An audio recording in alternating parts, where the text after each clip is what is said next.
You might remember when Amazon, not just content with, dominating online retail like they do, decided to sort of jump into the cutthroat smartphone market with the Fire Phone. Yeah. It sounded ambitious, maybe even a little inevitable at the time, but what happened next is, well, a pretty fascinating case study in, I think, product development and understand what consumers really want. Absolutely right. And for this deep dive, we're going to crack open the story of why the Amazon Fire Phone, which was launched in 2014, ended up, well, kind of a flop despite all the hype Oh, yeah. and all of Amazon's massive resources.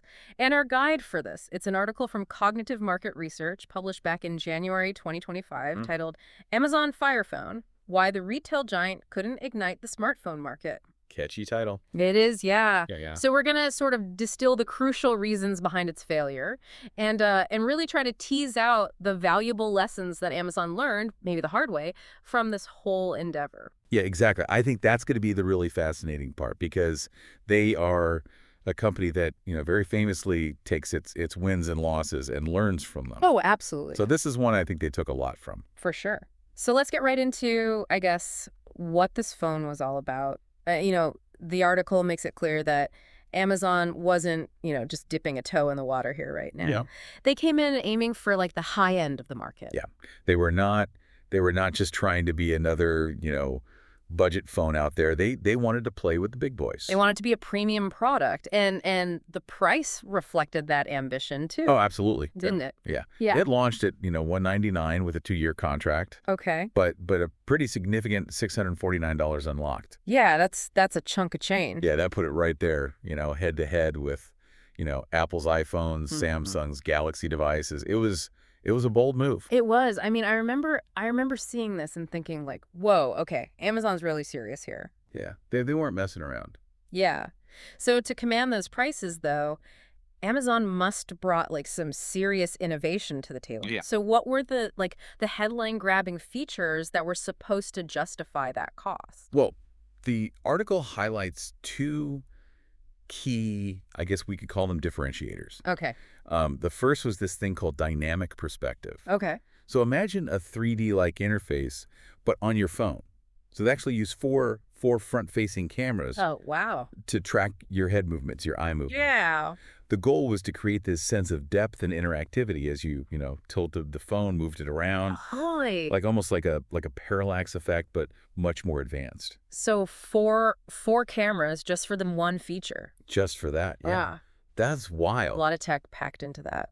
And what was the other major, I guess, Yeah. selling point? The second one was this thing called Firefly technology. Okay. And this was all about instant recognition. So point your phone at a product, a song that's playing, or even a movie poster. And it was designed to identify it and, crucially, let you buy it right there through Amazon. Okay, I'm already seeing like the synergy, like the tight integration with their Oh, really? platform. Yeah.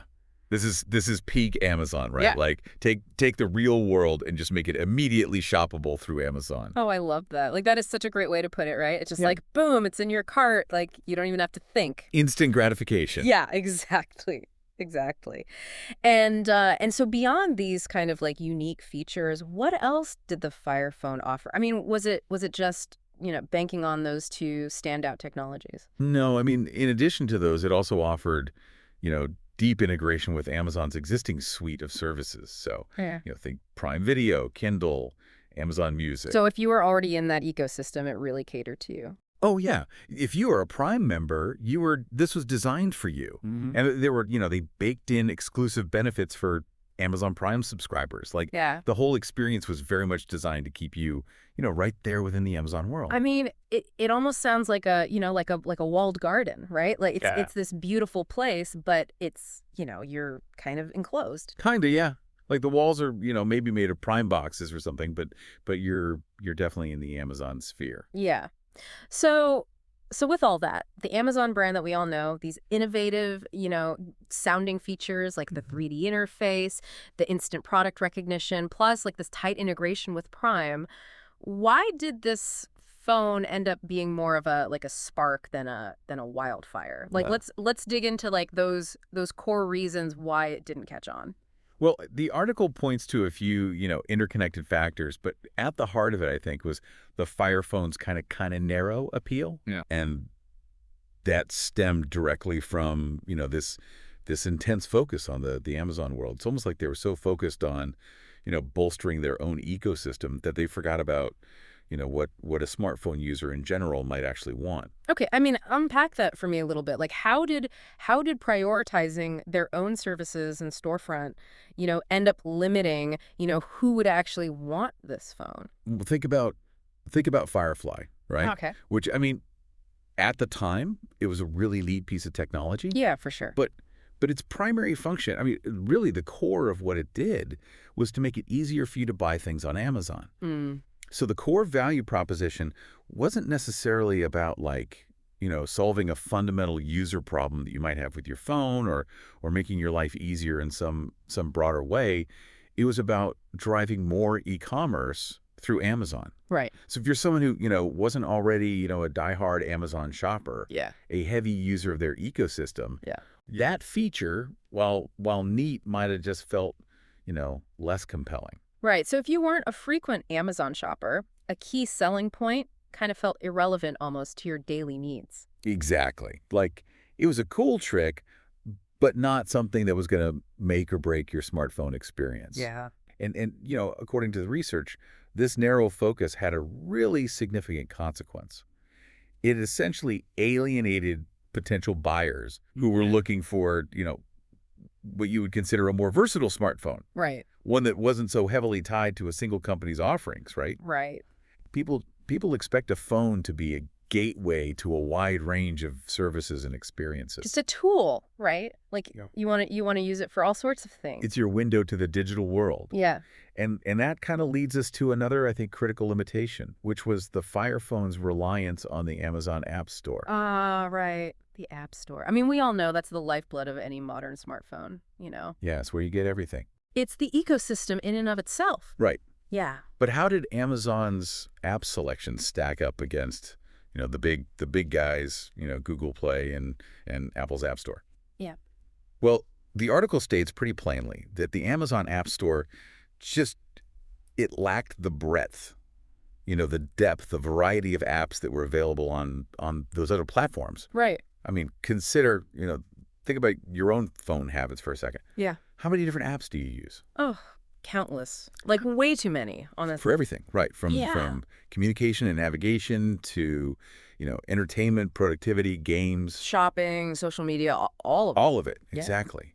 And if a significant chunk of those just weren't available on the Fire Phone, Yeah. would that make you think twice? It would, absolutely. I mean, it's not just about having like some apps, right? It's about having like access to those apps that you like rely on It's the ones you use every day. every single day. Yeah. Like if you're switching to a new phone and you have to completely change, your whole app routine, that's a big barrier. Yeah. Yeah. Yeah, absolutely. So we have, limited appeal because of the ecosystem lock-in. We have a, less comprehensive app store. Yeah.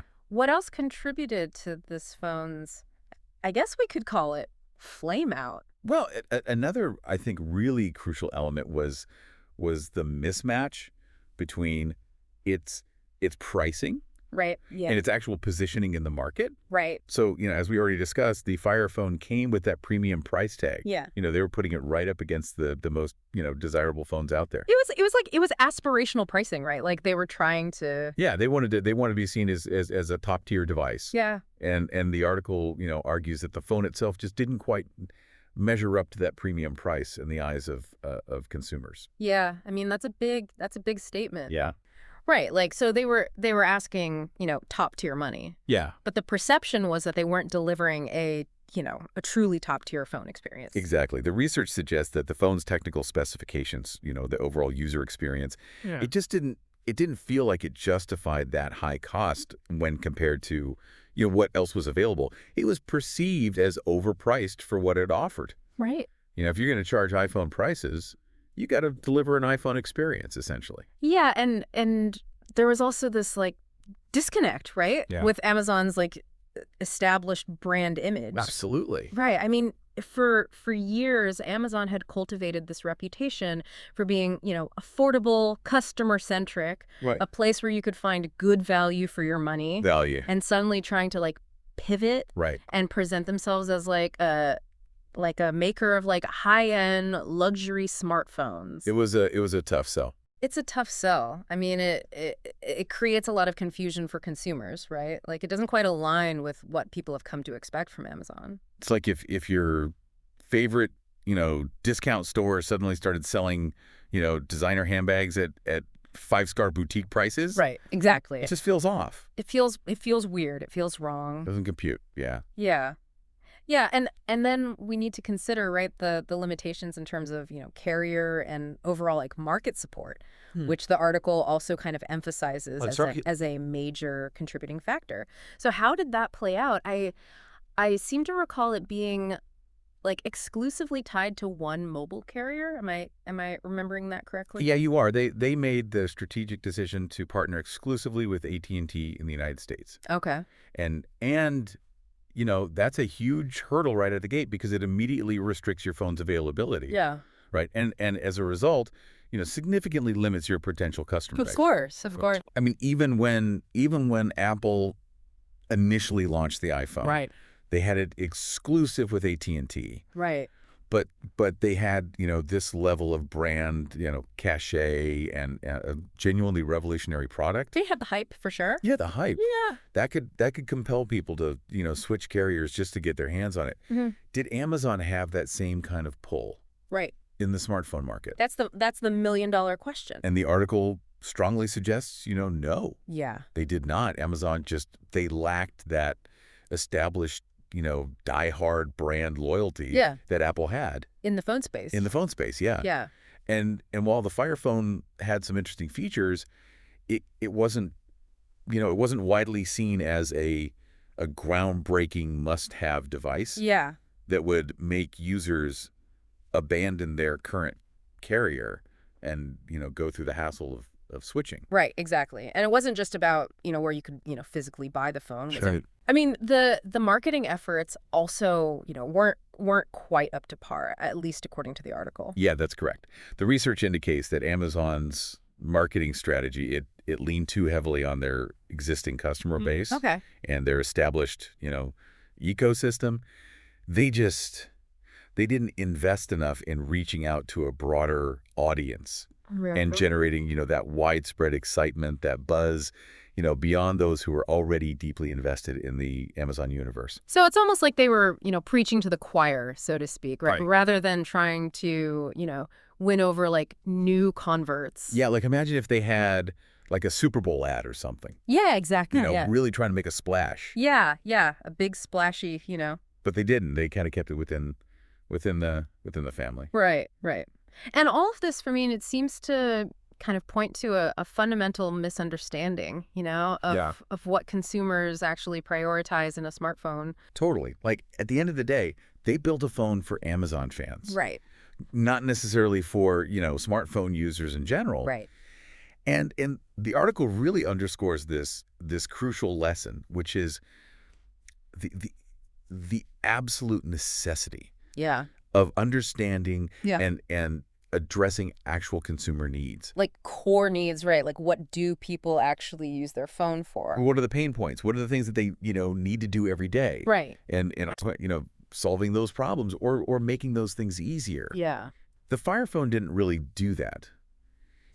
While Dynamic Perspective and Firefly, Sure. I mean, we can't deny they were novel. Yeah. They were new, they were different. We were trying, right. But the vast majority of smartphone users, they just didn't perceive them as essential. Right. Or even, particularly useful in their everyday mobile lives. Right. It's like, okay, that's cool, but is that what I'm really looking for? Right. I mean, it really makes you think, right? Wouldn't most people prioritize things like, a really fluid, intuitive user interface? Yeah.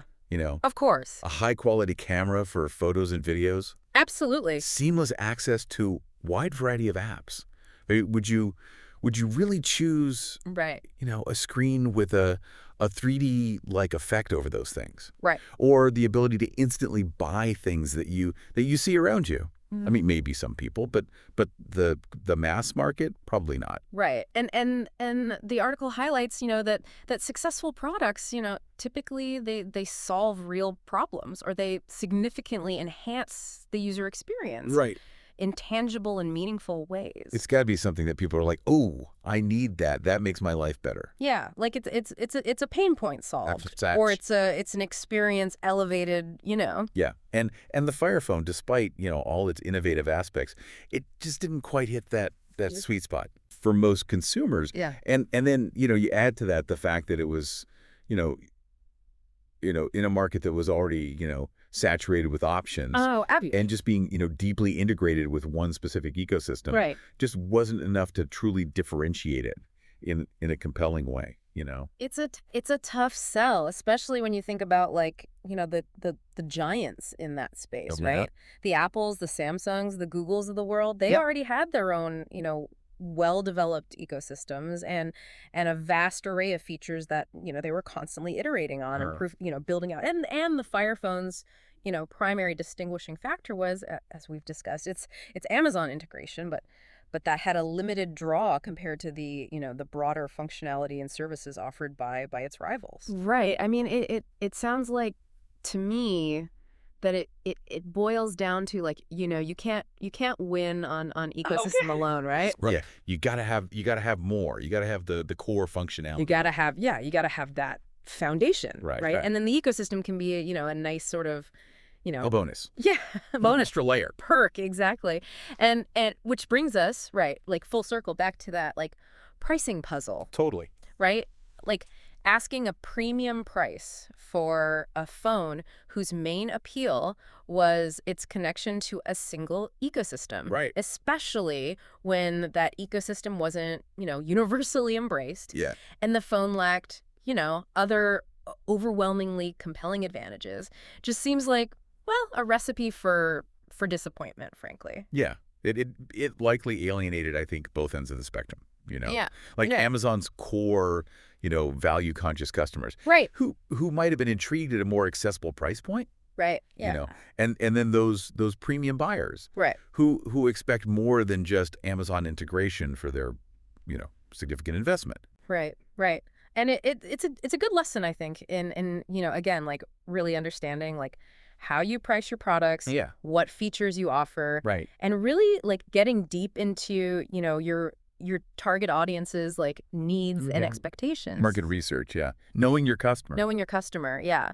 And the article, it also it touches on, how Amazon responded to this setback Right. and what they kind of learned from it. I mean, it wasn't, thankfully, the end of the road for them. No, not at all. Yeah. In fact, the article really emphasizes Amazon's, ability to learn and adapt. Right. So following the discontinuation of the Fire Phone, Yeah. they strategically shifted their focus Okay. back to areas where they really excel, Mhm. particularly the rapidly growing, smart home and voice assistant markets. Right.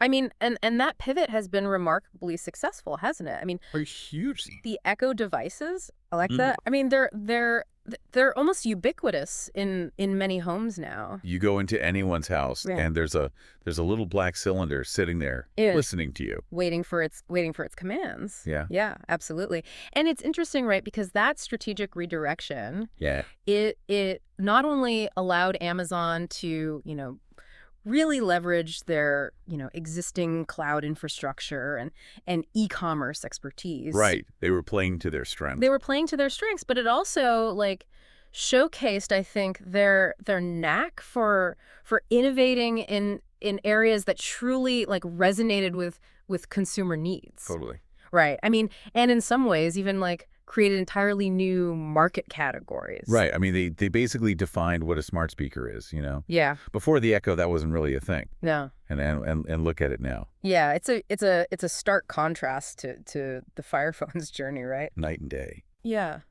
Yeah, it really is. And so the Fire Phone venture then, it wasn't a complete wash. I mean, it sounds like they really did kind of extract, some valuable insights from that experience. The article really stresses that the Fire Phone's, failure, and we can call it a failure, it served as a really significant learning opportunity. Okay. And Amazon being Amazon, they applied those lessons. Right. They refined their product development processes. They placed, a much greater emphasis on actively soliciting and incorporating customer feedback Oh, interesting. and making sure that their innovations directly addressed, clear market demands. So it really reinforced this idea, right, that even setbacks Yeah. can be incredibly valuable Right. if you're willing to, analyze what went wrong and adapt accordingly. I mean, the article uses the term valuable learning experience, which seems very appropriate. Very much so, yeah. Yeah. Now, before we kind of wrap up this part of our deep dive, Yeah. did the article provide any like specific data to illustrate just how the Fire Phone like performed in the market? Yeah, they did. They have this really telling fast fact. Okay. So according to industry analysts, the Fire Phone sold fewer than 35,000 units in its entire first month of availability, Wow. which is, I mean, when you That's shockingly low. shockingly low, and when you stack that up against, the millions of units that, competitors like Apple and Samsung were moving, Yeah. during similar launch periods, Mm. it really underscores, the scale of its underperformance. It's Yeah. almost staggering. It really is. It really is. And so the article then it directly links this like stark sales figure, right? Yeah. Back to those core issues that we've, kind of been dissecting here, right? Exactly. Like the misjudged premium pricing, the insufficient understanding of actual consumer desires in a smartphone, Right. and ultimately, a product design that wasn't sufficiently, focused on the user's needs and wants. Right. Like they were trying to, force this square peg into a round hole. Right. They had this vision, they had this idea, Yeah. but it just didn't align with what the market actually wanted. Right. So to bring our deep dive on the Amazon Fire Phone to a close, it sounds like a prime example, pun intended. I see what you did there. I couldn't resist of a tech giant, right? Yeah. Renowned for its, disruptive power, kind of miscalculating a new and fiercely competitive market. Absolutely. The over-reliance on their own ecosystem, that premium price that didn't really align with the perceived value, Yeah. that limited availability through a single carrier, and ultimately like a failure to deliver, those core features that consumers truly cared about. All of those things kind of converged Yeah. to lead to its downfall. It's a cautionary tale. It shows that even the biggest, the most successful companies, but they can stumble. Yeah. They're not infallible. No, they're not. And I think that's an important thing for everyone to remember, Absolutely. because it can happen to anyone. Absolutely. Yeah. Absolutely. And so as you can see, even a company as powerful and innovative as Amazon Right. can face significant challenges, when venturing into unfamiliar territory. Yeah. It's easy to get caught up in your own, internal narrative, your own hype, Right. and lose sight of what's actually happening out there in the market. Yeah, and the Fire Phone, I think, stands as a really potent reminder that technological innovation alone isn't a guarantee of success. No. Right? You have to deeply understand what people want Yeah. and offer it at the right price Right. through the right channel. It's the whole package. It's got to be the whole package. You gotta have it all. Yeah. And so hopefully this deep dive has given you a clearer understanding of those intricate factors Yeah. that go into bringing a successful product to market. I mean, Right. it's about so much more than just having a novel idea, right? Mhm. It's about thoroughly understanding the market, the consumer, Yeah. and how your offering, meaningfully integrates into their lives. Makes their lives better. Makes their lives better, yeah. Solves a problem. Yeah, exactly. And so considering, Amazon's, subsequent triumphs with devices like the Echo, Yep. what do you think was the most critical shift in their overall strategy? Was it a fundamental reevaluation of user needs? Right. Was it a more nuanced approach to pricing? Right. Or was it perhaps, a combination of factors? That's definitely a question worth pondering further. Yeah. I don't think there's an easy answer there. Yeah, no. And the story of the Fire Phone, it's a rich and cautionary one. It is. And there are, many more layers to explore if you're interested in delving deeper into.